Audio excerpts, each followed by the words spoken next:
시편 137편 말씀입니다. 제가 1절에서 5절 말씀까지를 같이 봉독하겠습니다. 시편 137편 902페이지입니다. 받들어 읽겠습니다. 우리가 바벨론의 여러 강변 거기에 앉아서 시온을 기억하며 울었도다. 그 중에 버드나무에 우리가 우리의 수금을 걸었나니 이는 우리를 사로잡은 자가 거기서 우리에게 노래를 청하며 우리를 황폐하게 한 자가 기쁨을 청하고 자기들을 위하여 시온의 노래 중 하나를 노래하라 하미로라. 우리가 이방 땅에서 어찌 여호와의 노래를 부를까? 예루살렘아, 내가 너를 잊을진대 내 오른손이 그의 제주를 잊을지로다. 5절 말씀까지 읽었습니다.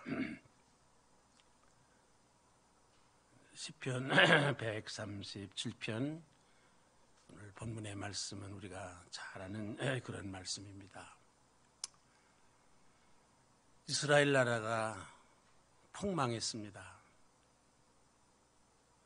나라가 망하고 그 땅에 살던 사람들이 포로가 되어서 이방 땅 바벨론으로 끌려가게 되었습니다. 만 명의 포로들이 끌려갔다고 합니다. 그 나라의 왕이었던 시드기야 왕은 붙잡혀서 바벨론 군대에 붙잡혀서 그 왕이 보는 앞에서 그 아들 두 사람이 살해를 당하고 그리고서는 쇠사슬로 결박을 당하고 두 눈을 빼고 그래서 그 왕이 바벨론으로 함께 끌려갔고 백성들도 함께 바벨론으로 끌려가게 되었습니다. 오늘 137편 시편 말씀의 배경이 되는 그런 말씀입니다. 어찌하다가 우리들이 나라를 잃고 포로로 끌려와서 이렇게 비참한 신세가 되었는가? 이 자신들의 신세를 되돌아보며 참담하기도 하고 부끄럽기도 하고 남들 보기에 창피스럽기도 하고 치욕스럽기도 하고 포로로 비참하게 끌려간 이스라엘 백성들을 보면서 사람들이 손가락질하기도 하고 저 사람들이 이제 다 망했구나. 또 포로로 끌려가면서 자기들끼리 서로 손가락질을 하기도 하고 너 때문이다, 나 때문이다, 왕 때문이다, 누구 때문이다. 그 이방 땅에서의 포로 생활이 얼마나 처참하고 고달프고 힘들었겠습니까? 자신들의 이 처량한 처지를 생각하면서 아마 기가 막히기 그지없었을 겁니다. 우리가 어떻게 하다가 이 모양이 되었는가? 어찌하다가 이 처참한 신세가 되었는가? 여러분, 우리가 잘 아는 대로 이스라엘 민족은 하나님께서 특별히 사랑하시던 민족이었습니다. 하나님께서 말할 수 없는 은혜와 자비하심으로 이끌어주시고 돌봐주셨던 그런 돌보심을 받았던 그런 민족이었습니다. 일찍이 애굽 땅에서 혹독한 종살이를 할 때 하나님께서는 이 이스라엘 백성들을 구원하시기 위해서 당신의 종 모세를 보내셔서 이스라엘 백성들을 애굽에서 건져내시고 홍해 바다를 바다처럼 무처럼 건너게 하셔서 하나님께서 약속하셨던 젖과 꿀이 흐르는 그 가나안 땅에 들어가게 하셨습니다. 많은 어려움이 있었지만 광야에서 40년 동안 사는 동안 하나님께서는 말할 수 없는 은혜로 만나와 메추라기를 주셔서 배불리 먹이시고 구름 기둥과 풀 기둥으로 이스라엘 백성들을 지켜주시고 그 황막한 광야 길도 없는 그 길을 하나님께서 친히 인도해 주셨습니다.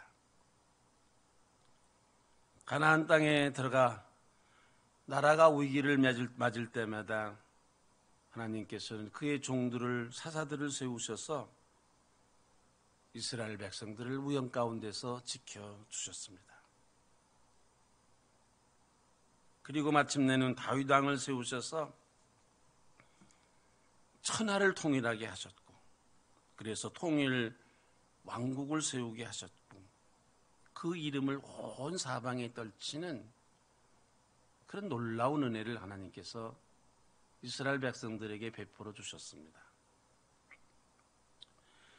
이 다윗 왕이 세웠던 당시의 이 통일 왕국, 다윗 왕국은 지금까지도 유대인들이 자랑스럽게 생각하는 그런 강대한 왕국이었고, 3,000년이 지난 지금까지도 이스라엘 백성들이 그때의 이 다윗 왕국의 그 꿈을 버리지 않고 다시 한번 그 다윗 왕국을 세워야 되겠다 하는 집념으로 3,000년 동안을 그 꿈을 잃어버리고 살지 않는 그런 왕국을 하나님께서 이스라엘 백성들에게 허락하셨습니다.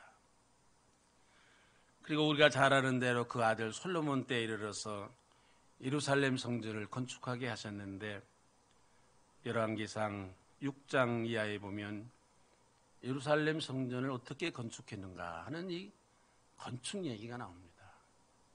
그때나 지금이나 교회당을 짓는다는 것이 그렇게 쉬운 일이 아닙니다. 하나님께서 큰 은혜를 주셔서 7년을 거쳐서 예루살렘 성전, 모든 이스라엘 백성들이 가슴속에 자랑스럽게 생각하고 때를 따라서 그 성전에 모여서 하나님을 찬양하고 하나님께 예배를 드리던 그런 성전을 하나님께서 허락하셨습니다. 그런데 BC 568년에 바벨론의 느부갓네살이라는 왕이 쳐들어와서 이 예루살렘을 점령을 하고, 특별히 예루살렘 성전에 불을 놓고 모든 성전의 기물을 파손하고, 그리고 예루살렘 성전 안에 있었던 모든 금부치, 제사 도구, 값진 것들을 다 약탈해가고, 거기에 더해서 유다왕 시드기야 왕을 죽이고, 아들들을 죽이고, 그리고 그 시드기야 왕을 노스의 살로 묶어서 바빌론으로 끌고 갔습니다.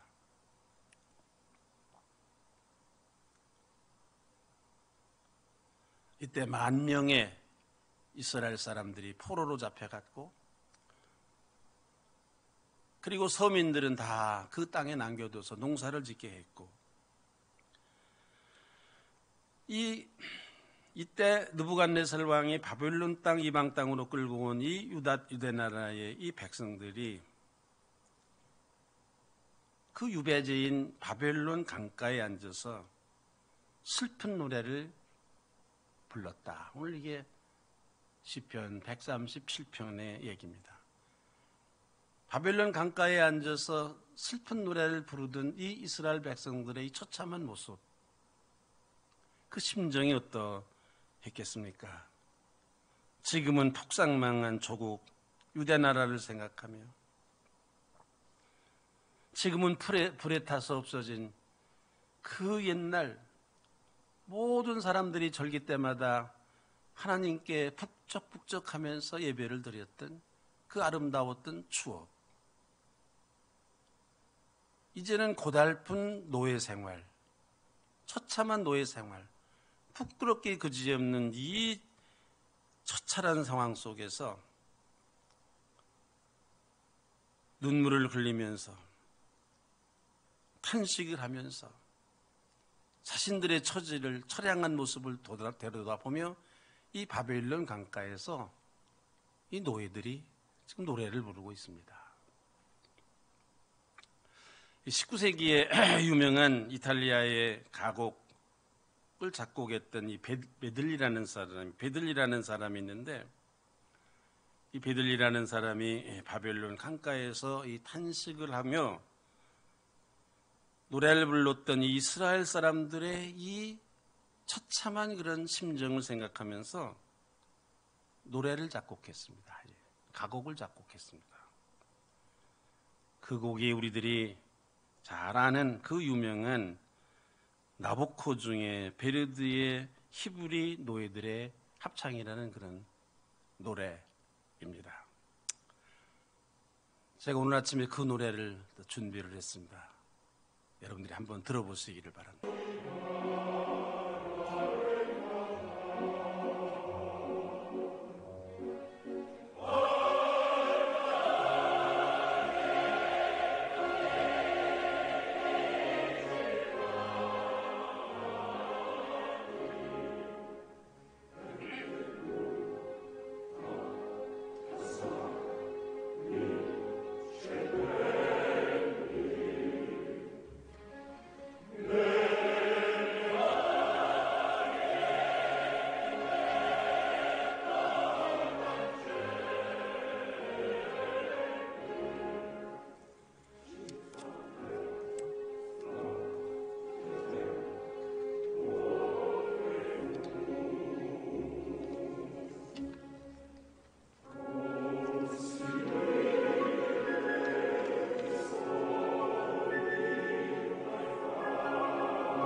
저는 지나간 한 주일 동안 우리 갈릴리 교회를 생각하면서 이 노래를 듣고 또 들었습니다.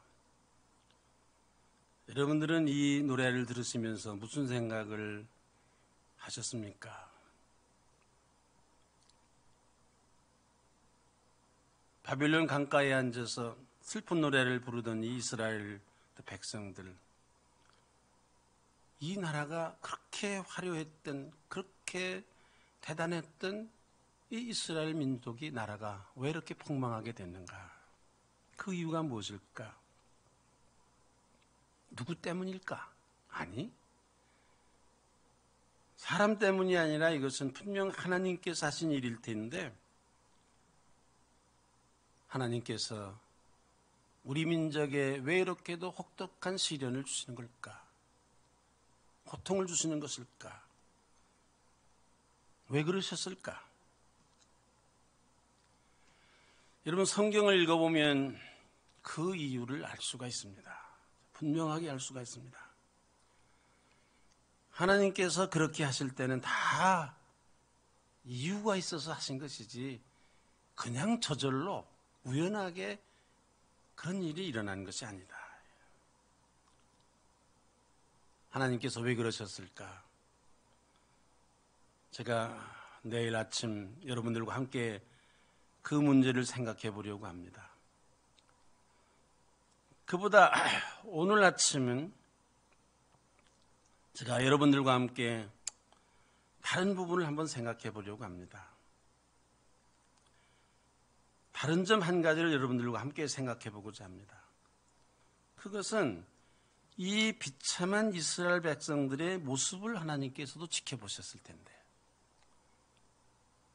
당신께서 사랑하시는, 그렇게도 사랑하시던 이 이스라엘 백성들을 그 비참한 그 모습을, 물론 당신께서 하신 일이긴 하지만 그래도 그 비참한 모습을 주님께서도 하나님께서도 내려다보셨을 텐데, 쳐다보셨을 텐데, 그때의 그 하나님의 심정은 과연 어떠하셨을까? 무슨 생각을 하셨을까? 그 마음은, 하나님의 마음은 어떠셨을까? 그렇게도 사랑하셨던 이스라엘 백성들인데 노예가 되어서 처참하게 앉아있는 초라한 모습을 보시면서 하나님께서는 과연 어떠한 생각을 하셨을까? 불에 타 무너져 내린, 지금은 개미 새끼 한 마리 보이지 않는 그런 텅 빈 예루살렘 성전을 하나님께서 내려다보시면서 하나님의 심정은 과연 어떠하셨을까? 여러분, 지금 우리는 예수님의 고난을 기리는 고난주간에 있습니다. 예수님께서 오늘 우리 갈릴리 교회를 보시면서 어떤 심정이실까? 특별 새벽기도 시간이면 우리는 200명, 300명이 모여서 하나님께 간절히 기도했습니다. 주일이면은 장년들과 어린아이들, 이주노동자 우리 형제자매들을 합해서 1000여 명이 북적대던 갈릴리 교회였습니다.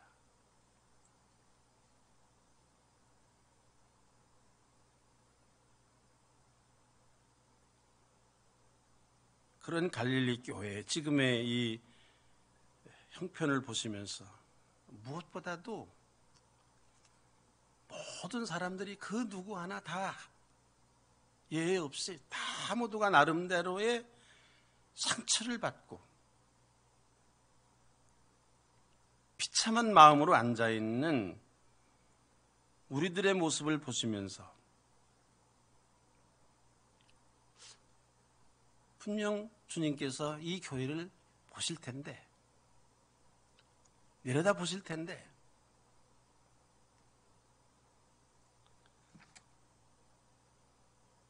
예수님의 심정은 어떠하실까?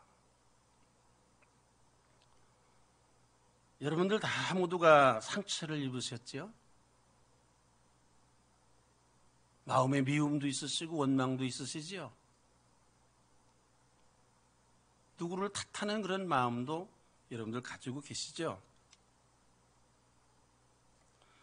저도 여러분들만큼 가슴이 찢어지는 듯한 그런 상처를 입었습니다. 제가 이 교회를 시작할 때 7명으로 시작을 했고 이만한 교회가 되기까지 그냥 저절로 됐겠습니까?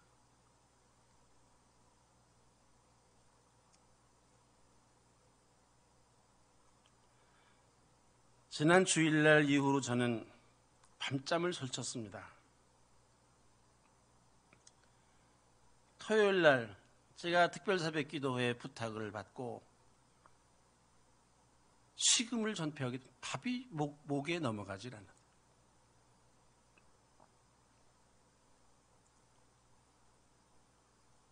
제가 얼마 전부터 제 마음속에 생각한 것은 내가 너무 오래 살았다. 내가 이 꼴을 보다니. 내가 은퇴하기 1년 전쯤에 죽었든지 은퇴를 하고 1년 후쯤에라도 죽었으면 내가 이 꼴을 보지 않았을 텐데, 일찍 죽었어야 될 텐데.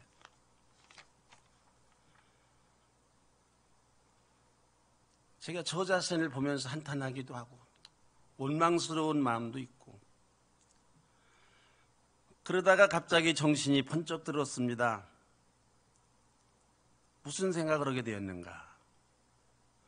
그래, 나도 상처를 받고 많은 교인들이 다 상처를 받았을 터인데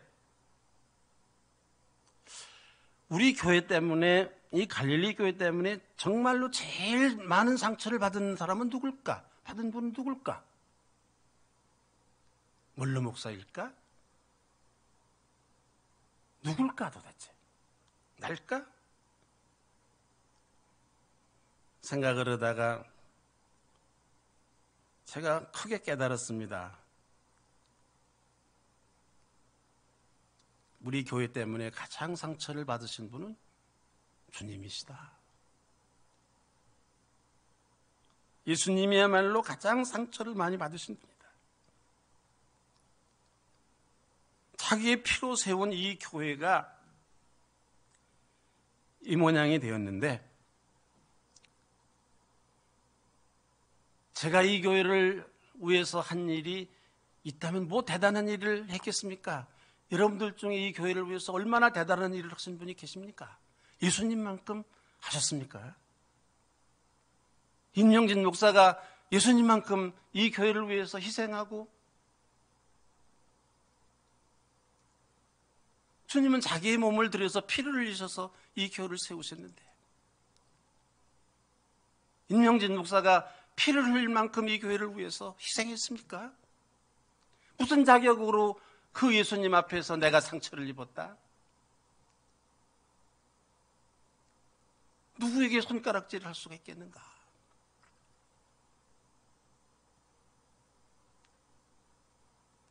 야, 입을 다물어야 되겠구나. 다른 사람 앞에서라면 모르지만 이 교회를 피로 값주고 사신 예수님 앞에 우리는 입을 다물어야 되겠구나. 임명진 목사 입을 다물어야 된다. 내 상처가 뭐 그렇게 대단하다고.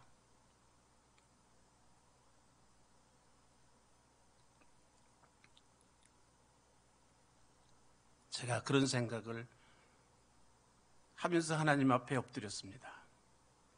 그래, 내가 상처를 받았다는 이 말도 교만한 말이고, 아무도 자기의 피로 값주고 사신 이 교회를, 갈릴리 교회를 세우셨던 예수님 앞에서 아무도 내가 상처를 받았다, 누구 때문이다, 그 얘기를 할 수 있는 사람은 아무도 없다. 여러분, 우리가 들은 히브리 노예들의 합창, 이 마지막 구절, 신에게 용서와 자비를 구하라. 이 시련을 견딜 수 있는 힘을 주시기를.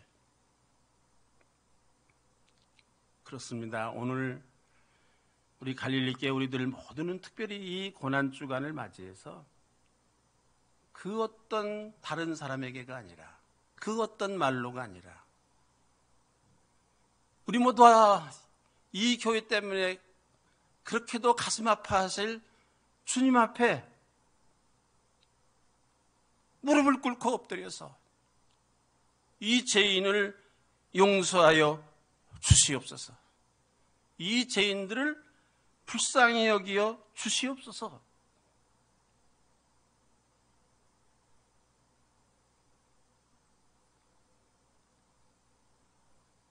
우리 갈릴리 교회가 이 고난주간에 해야 될 일이다.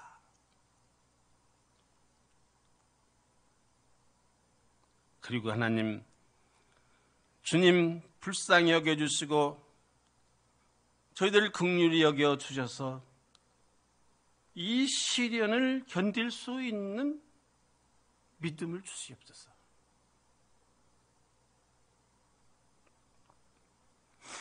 그 옛날 히브리 노예들이 바벨론 강가에서 불렀던 이 노예들의 합창, 이 노래를 그 다른 사람이 아닌 우리 갈릴리 교회, 저와 여러분들 모두가 이 고난주간에 우리들 때문에 상처를 받으셨을, 아파하실 주님 앞에 불러야 될 노래라고 생각합니다. 사랑하는 성도 여러분, 이 고난주간에 우리가 먼저 하나님 앞에 처절한 회개와 용서함을 간구하고 자비하심과 긍휼하심을 간구해야 되겠습니다. 저희들을 불쌍히 여겨 주시옵소서. 다른 사람들에게 손가락질 할 여유가 없습니다. 그럴 일도 아닙니다. 나 때문입니다. 다른 사람이 아닌. 제가 특별히 고난주간 특별 새벽 기도의 시간에는 옛날부터 젊었을 때는 일주일을 금식하면서 이 고난주간을 지냈습니다. 그 후에 제가 약을 먹는 일들 때문에 세끼 금식을 하지 못하고 두 끼만 금식하는 그렇게 고난주간을 지냈습니다만, 여러분, 우리가 지금 밥이 목구멍에 넘어갑니까? 제대로 잠을 잘 수 있다고 그러면, 세끼 밥을 먹고 우리가 제대로 잠을 잔다면 그거는 하나님 앞에 참 죄송스러운 일이라고 생각합니다.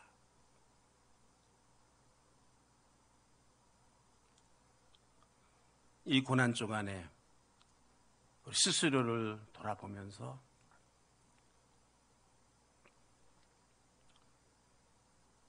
주님, 우리들을 용서하여 주시옵소서, 불쌍히 여기어 주시옵소서, 이 시련을 견딜 수 있는 믿음을 주시옵소서. 히브리 노예들의 이 합창, 우리 모두의 심령의 합창이 될 수 있기를 바랍니다. 기도드리겠습니다.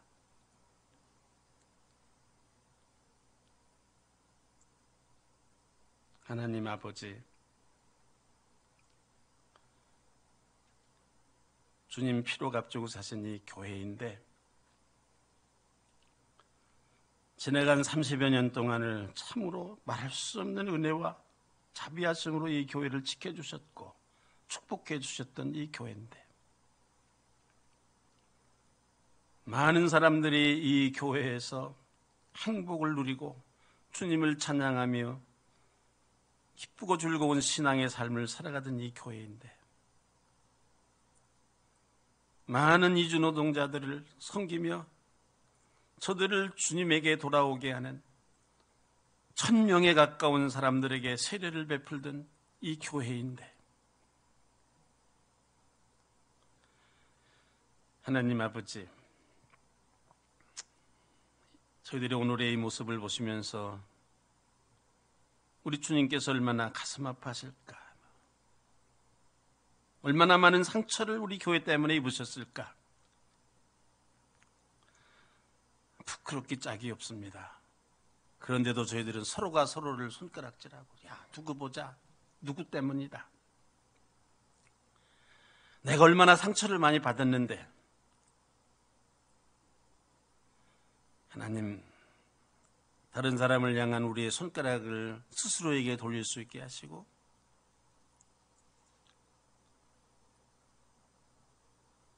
이 교회를 사랑했다면 주님만큼 더 이 교회를 사랑했겠습니까?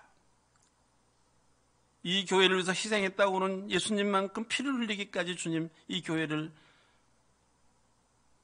위해서 희생하셨는데, 누가 그 예수님 앞에 무슨 소리를 할 수 있겠습니까? 주님, 우리 모두가 다 사람을 바라보지 않게 하시고 주님을 바라볼 수 있게 하시고, 지금도 가슴 아파하시는 상처받으신 주님을 바라보게 하시고, 그 주님 앞에 입을 다물게 하시고, 다만 우리 엎드려 하나님 앞에 자비하심을 간구하는 주님이 이 시련을 견딜 수 있는 믿음을 주시옵소서. 우리 갈릴리 교회를 다시 세워 주시옵소서. 간절히 저희들이 하나님 앞에 기도하는 마음과 기도하는 한 주간이 되게 하여 주시옵소서. 이제는 저희들이 주님께서 가르쳐 주신 기도로 함께 기도하겠사오니, 하늘에 계신 우리 아버지, 아버지의 이름을 거룩하게 하시며 아버지의 나라가 오게 하시며 아버지의 뜻이 하늘에서와 같이 땅에서도 이루어지게 하소서. 오늘 우리에게 일용할 양식을 주시고 우리가 우리에게 잘못한 사람을 용서해 준 것 같이 우리 죄를 용서하여 주시고 우리를 시험에 빠지지 않게 하시고 악에서 구하소서. 나라와 권능과 영광이 영원히 아버지의 것입니다. 아멘. 한 주간 동안 우리 열심으로 기도합시다. 우리의 잘못을 회개하고 다시 한번 이 교회를 우리들을 불쌍히 여겨주시기를 위해서 기도합시다. 이 시련을 이길 수 있는 믿음을 허락하시기를 위해서 우리가 함께 기도하십시다. 하실 수 있는 만큼 금식을 하면서 간절한 마음으로 하나님 앞에 한 주간 기도해서 우리 갈릴리 교회가 다시 한번 하나님 앞에 우뚝 설 수 있는 그 상처받은 주님의 마음이 우리의 상처가 치유되는 것이 아니라 우리 주님의 마음이, 상처받은 주님의 마음이 조금이나마 치유되실 수 있는 그런 귀한 믿음의 한 주간이 되시기를 바랍니다. 내일 아침에는 더 많은 분들이 나오셔서 하나님 앞에 함께 기도하시기를 바랍니다. 마치겠습니다.